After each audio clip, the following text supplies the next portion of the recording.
বাজনা তো বাজছে আমাদের বাংলার, আমাদের বাংলা বাজনা বাজছে। চারদিকে যেদিকে যেদিকে যে করার অবস্থা রয়েছে, শিক্ষা, স্বাস্থ্য, চাকরি, ভাতা, আরও যা যা রয়েছে আমাদের যা যা, এগুলো তো আমরা সামনের দিকে কথা বলছি। ভিতরের দিকে আমাদের যে মানে রুরাল এরিয়াগুলো রয়েছে সেদিককার কী অবস্থা আমরা জানি না।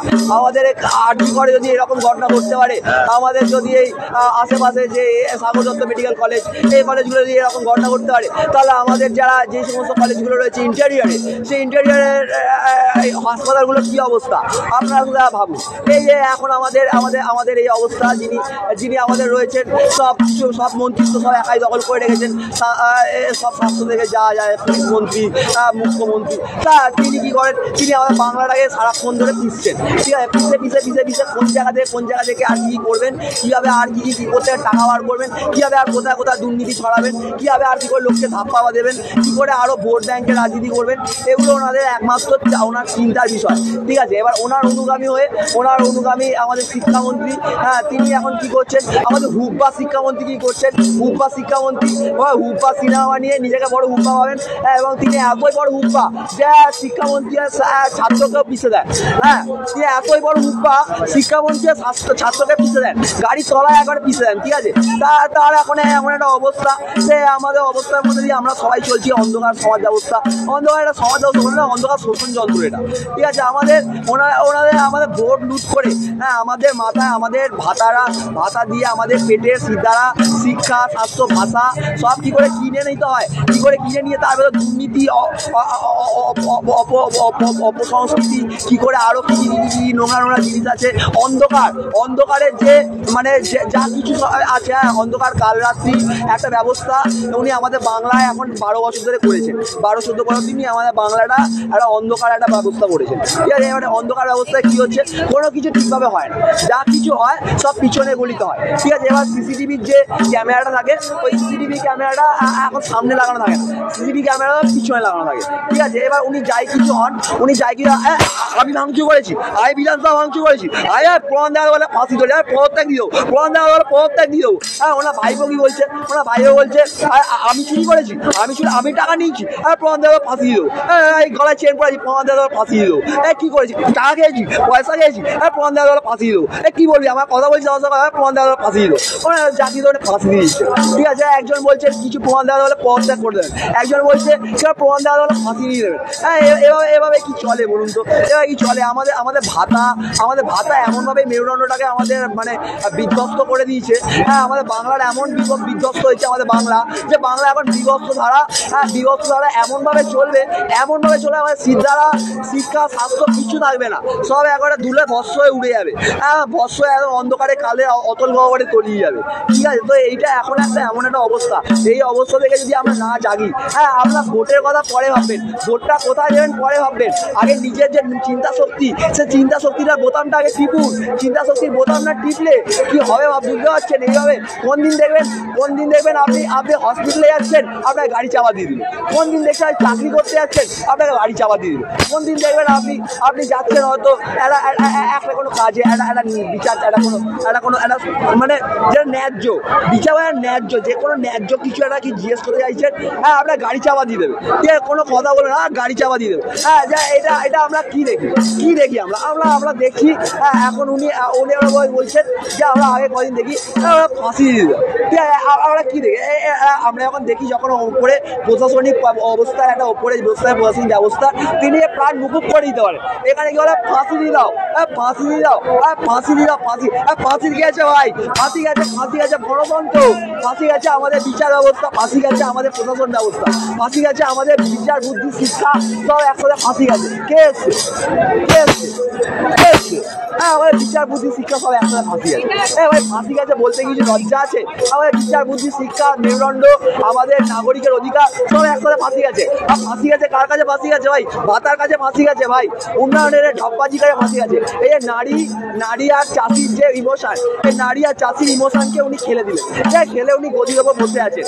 গদির ওপর বসে ধাপাবাজি, নাটকবাজি, রোজ নতুন নতুন গল্পবাজি, নতুন জালিবাজি সব একসাথে উনি করে যাচ্ছেন। ঠিক আছে, করতে আমাদের বাংলাকে এমন অন্ধকার সময় ঠেলে দিয়েছেন, এমনভাবে আমাদের শিক্ষাটা ভেঙে দিয়েছেন, এমনভাবে আমাদের ভাষা, আমাদের শিক্ষা, আমাদের স্বাস্থ্যর এমন শিক্ষা ভেঙেছেন উনি, যে সে থেকে আমাদের রেহাই পাওয়া এখন এক মহাপ্রলয়ই আমাদের এই বিশ্বযন্ত্রের থেকে মুক্তি দিতে পারে।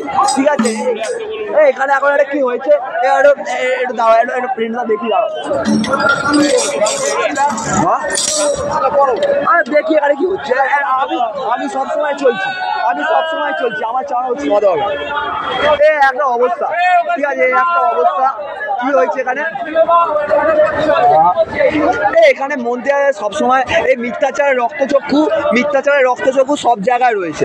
ঠিক আছে, মিথ্যাচারের রক্তচক্ষু ছাড়া শাসকের চোখে চোখ রেখে প্রতিবাদ করা সম্ভব নয়। ঠিক আছে, এটা আমরা সবাই জানি। ঠিক আছে, মিথ্যাচারের রক্তচক্ষু শাসক দেখাবে, শাসকের চোখ রেখে প্রতিবাদ করবে, আর শাসক সময় রক্তচক্ষু দেখাবে না, সেটা কি কখনো হতে পারে? ঠিক আছে, শাসকের চোখ রেখে শাসক তো সৈয়কান্তি ভাই, শাসক তো সৈয়কান্তি, সে তো নিজের সব যা আছে, নিজের যা কিছু ড্রাইভার আছে সব একটা জায়গায় চাপিয়ে ভোট ব্যাংকের কথা শুধু ভেবে তার নিজের রাজনীতিরা তিনি করে যাবেন। ঠিক আছে, কিন্তু আমাদের এটা বুঝতে হবে, এটা আমাদের বাংলা, আমাদের মা মাটি, মানে আমাদের মেয়ে, আমাদের সবার, উনি যে বলেন মা মাটি, মানুষের সামথিং সততা সব নিজের ভেতরে যেগুলো রয়েছে সেগুলোর স্বার্থে আমাদের বুঝতে হবে। সেগুলোর স্বার্থে আমাদের কি বুঝতে হবে? আগে ভোটের কথা বুঝতে হবে না, আগে নিজের চিন্তা শক্তির কথা বুঝতে হবে। চিন্তা শক্তির কথা যদি আমরা না বুঝি তাহলে আমাদের ভোটের কথা বুঝতেও হবে না, আমরা জানিও না আমাদের আগামী জন্মে, আমাদের আগামী প্রজন্ম কি দেখবে। এমনিতেই আমাদের শিক্ষার যে অবস্থা, আমাদের বর্তমান প্রজন্মের চরম এক অব্যবস্থার মধ্যে দিয়ে যাচ্ছে। আমরা জানি না যে মানে যারা আমাদের যে এই শিক্ষার যে অবস্থা, যে এখন যে আমাদের সূচিপত্র যে বাচ্চারা যেগুলো পড়ে, সেখানে এখন এখন নন্দীগ্রামে কত বড়, এখন নন্দীগ্রামে ওই ভাওতাবাজি করেছিলেন, ভাওতাবাজি বিপ্লব করেছিলেন, সেই ভাওতাবাজি বিপ্লবের একটা ইতিহাস গাথা তারা পড়ে যাচ্ছে। ঠিক আছে, ধপবাজি ইতিহাস গাথা করিয়ে আমাদের যে বাঙালির যে ইতিহাস, বাঙালির যে সংস্কৃতি, সেই সংস্কৃতিটা ভুলিয়ে দেওয়ার চেষ্টা করা হচ্ছে। ঠিক আছে, একটা অন্ধকার শোষণ যন্ত্রের পাল্লায় পড়ে আমরা আমাদের ভাতার বদলে আমাদের যা কিছু ছিল, যা কিছু সুস্থ, যা কিছু আমাদের স্বাভাবিক, যা কিছু আমাদের কি বলবো, আমাদের বাঙালির বছরে বা বছর আমাদের কালের সঞ্চয়, সেই সঞ্চয়কে আমরা হারিয়ে ফেলেছি। সেই সঞ্চয়কে আমরা কোথায় হারিয়ে ফেলছি? সেই সঞ্চয়কে আমরা ভাতা আর এই উন্নয়ন তথাকথিত এই ঢপের কি বলবো এটাকে অনুপ্রেরণার কাছে আমরা, ভাতার কাছে আমরা আমাদের মেরুদণ্ড এবং আমাদের যে সুস্থ চিন্তা, এই সুস্থ চিন্তা আমরা বিকিয়ে দিয়েছি। ঠিক আছে, এবং বিকিয়ে দিয়ে আমরা কি করছি? বিকিয়ে দিয়ে আমরা কন্টিনিউয়াসলি কি হবে, বিচার কি আসবে, এভাবেই তো চলবে, কিছুই হবে না, কিছু করতে পারবো না, আমাদের হাতে কিছু নেই, যা ছিল তেমনই চলবে, এইসব অবস্থা আমরা ভেবে যাচ্ছি। ঠিক আছে, এবার ভাবনা চিন্তার একটুখানি ঘুরিয়ে নিয়ে একটু ভাবুন এখান থেকে কি করে নিষ্কৃতি পাওয়া যায়। ঠিক আছে, এই যে বিষবিক্ষ, বিষযন্ত্র, এই যে শোষণযন্ত্র, এই যে পচনশীল সৈয়দকান্তি সরকারের মানে একটা অন্ধকার সরকার বলবো, একটা অন্ধকার সময় ব্যবস্থা, একটা অন্ধকার সরকার। হ্যাঁ, এই অন্ধকার সরকার, অন্ধকার সময় ব্যবস্থা, হ্যাঁ, একটা অন্ধকার সমাজ ব্যবস্থা, একটা অন্ধকার রাষ্ট্রযন্ত্র, এর থেকে সেটিংয়ের রাষ্ট্রযন্ত্র, এর থেকে কী করে আমাদের নিষ্কৃতি পাওয়া যায় তা যদি আমরা না ভাবি, তাহলে আমাদের বাঙালির কাছে এক আরো কালো রাত্রি, নিকট কাল রাত্রি বলবো, নিকট ছায়া, কাল রাত্রি আর নিকট ছায়া আমাদের জন্য অপেক্ষারত।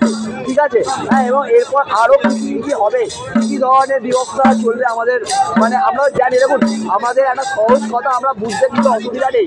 হ্যাঁ, একটা সহজ কথা কিন্তু বুঝতে অসুবিধা নেই। আমরা সবাই মানুষ। ঠিক আছে, আমরা মানুষ, আমাদের শরীরে দৈহিক কামনা বাসনা আছে, হ্যাঁ, সবার শরীরে দৈহিক কামনা বাসনা আছে, কিন্তু 2 বছর 3 বছর এইগুলো, এই যে এই নিত্য নৈমিত্তিক ঘটনা, এই 2 বছর 3 বছরের নৈমিত্তিক ঘটনা, এগুলো